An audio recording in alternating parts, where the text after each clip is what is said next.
The immunization law changes that are occurring will begin officially August 1st of 2017, which is right leading up to the new 17-18 school year.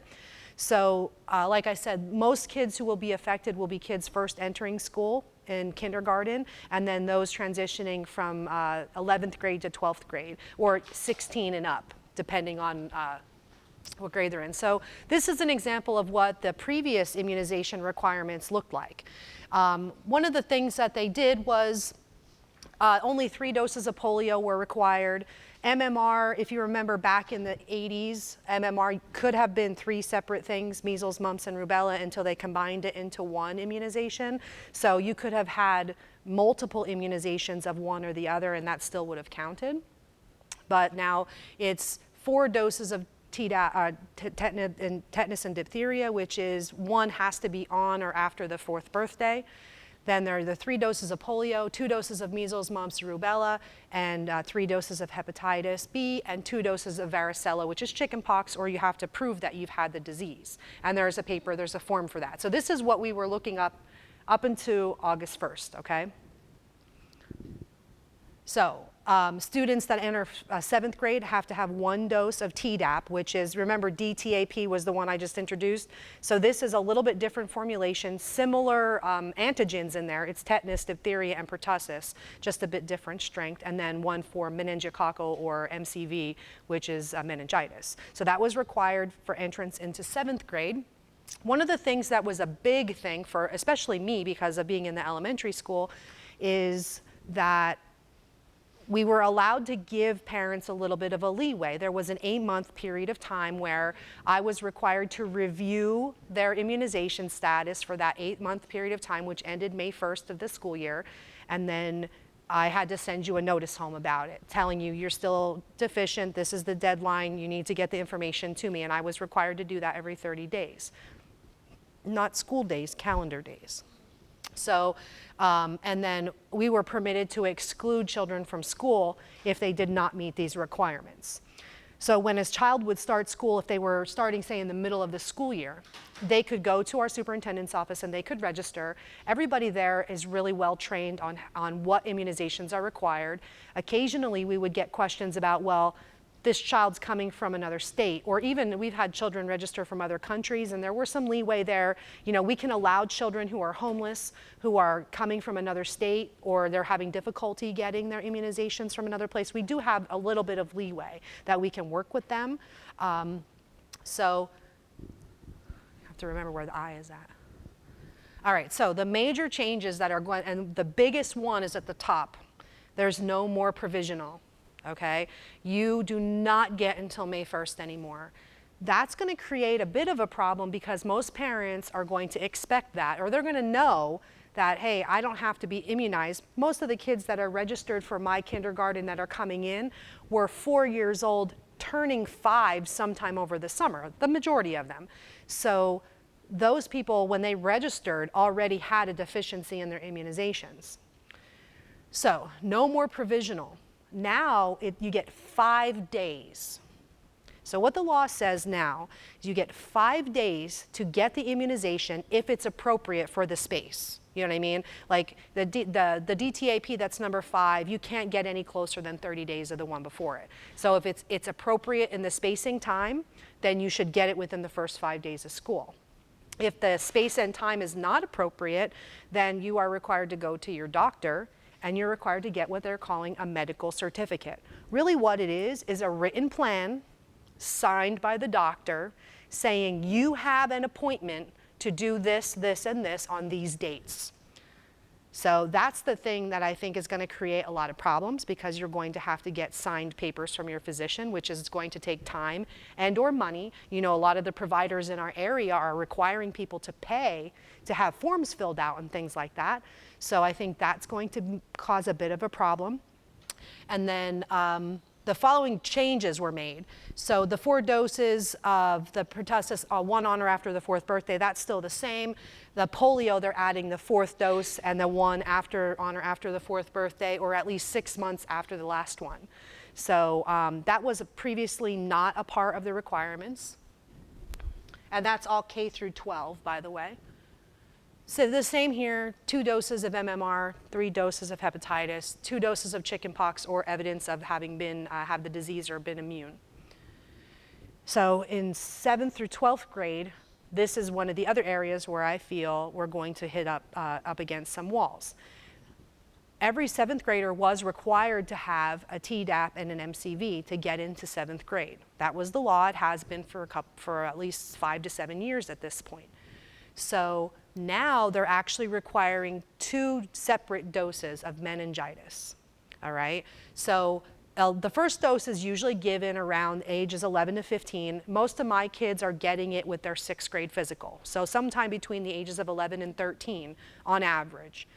So if that's the case, they need to have a second dose at age 16 or for entry into 12th grade. So that's where I think the high school nurse is going to have some issues trying to catch up those kids who need that second dose of meningitis.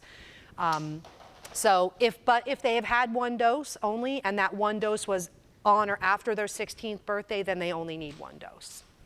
So we have the other Mrs. Ryan and I are already looking at some of those kids to make sure that they're already being notified of that and their parents are being made aware. So that's something that we feel is going to cause a little bit of a problem. And of course, the same as 1 dose of the TDAP, tetanus, diphtheria, and pertussis. So things that haven't changed also is parents are still able to request a medical exemption, a religious, a moral, or philosophical exemption.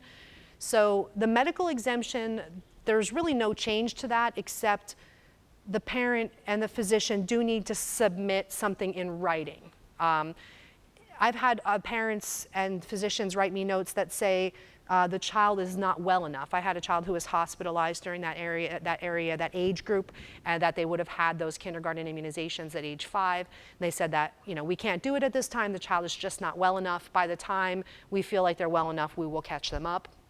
But you still need something in writing from your doctor if you're looking for a medical exemption.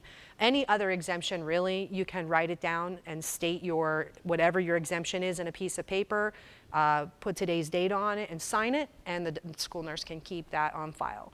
You can sign the actual, there's a place to do it on the immunization card that comes from the state, but with all of our electronic resources now, I'm really not using actual immunization cards that come from the state. I can print one out of the computer that looks almost like it, so I would just take the paper that's signed. I've had parents type out an affidavit.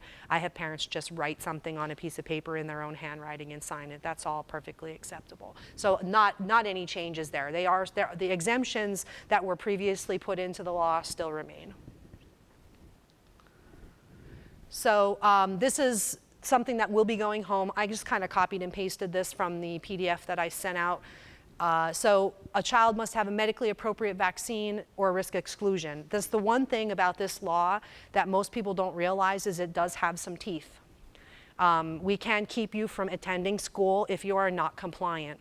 And if you are told by the nurse that your child cannot attend school because they don't have the full immunizations, then they are actually considered unexcused absences, and the truant officer may then be knocking on your door or sending you letters or calling you or whatever. So it is in your child's and your best interest to keep it up, keep up with it and make sure that they're current.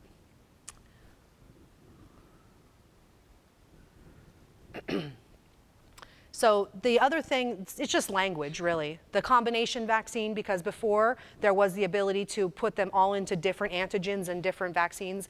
Now these days, DTaP and polio and hepatitis can all be rolled into one vaccine, so you get it all at the same time rather than multiple different ones.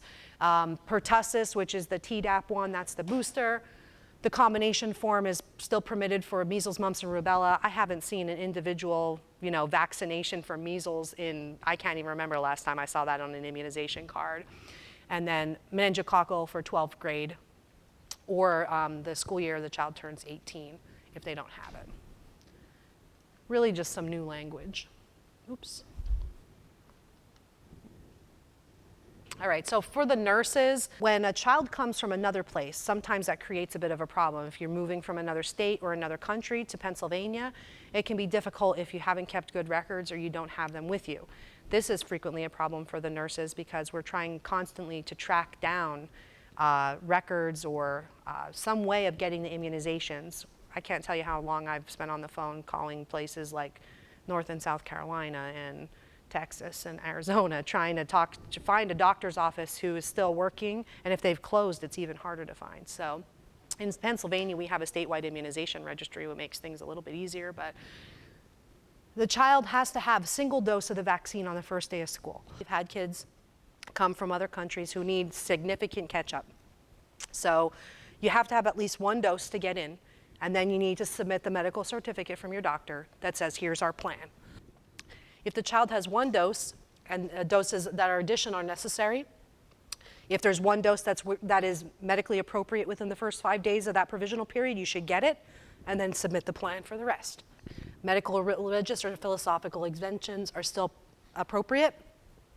So the medical certificate is only if you can't get it within the first 5 days. And that has to be in writing, and it has to be signed by the doctor.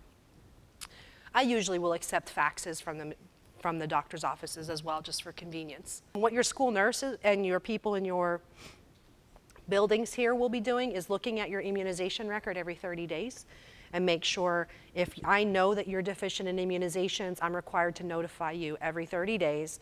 And I usually mail that home so that at least I know that it's getting there.